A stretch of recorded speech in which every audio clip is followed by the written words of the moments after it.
Ang gamit natin 1/3 by 4 na tubular. Di-divide natin sa 6.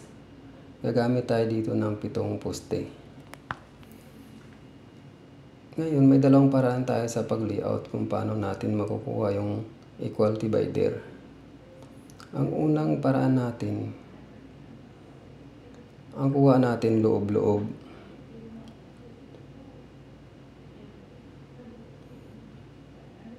Yung kapal ng ating tubular, 1/3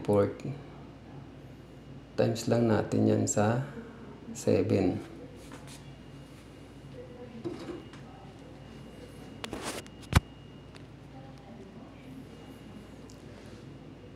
1.75 times 7 equals 12.25. Yan yung 7 poste natin. 12 1/4.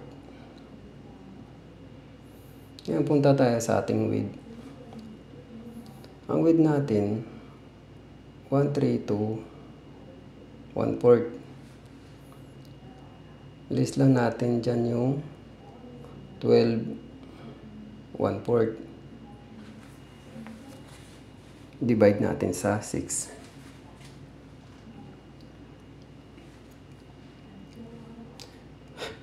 $132.25 less 12.25.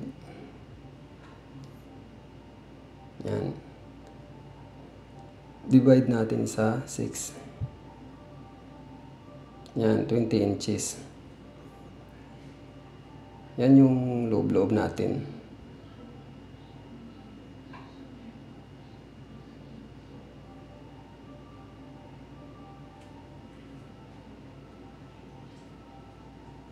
Yan yung unang paraan natin sa pag-layout. Ang kuha natin dyan loob-loob. Ngayon, punta tayo sa ating pangalawang paraan sa pag-layout. Ang kuha natin dito, center. Nakasintro tayo sa tubular. Yan.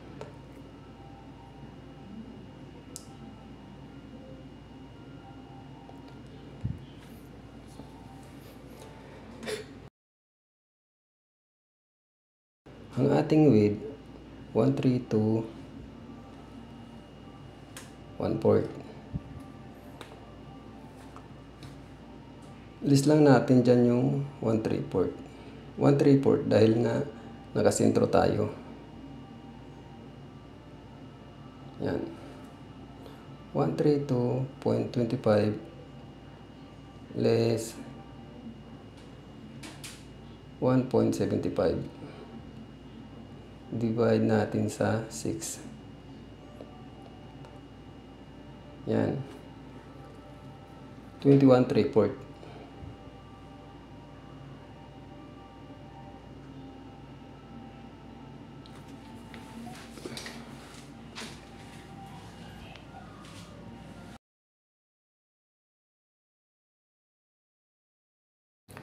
Dahil nakasenter yung layout natin, ngayon kunin natin yung loob-loob. 21/3 list lang natin ng 1/3. Yan, 20 inches.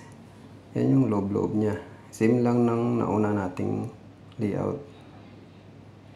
Ngayon, nasa atin na lang yung kung anong mas madali na paraan sa pag-layout. Pero para sa akin, mas madali itong pangalawang paraan natin. So, yan lang mga boss. Sana nakabigay ng konting ideya sa atin.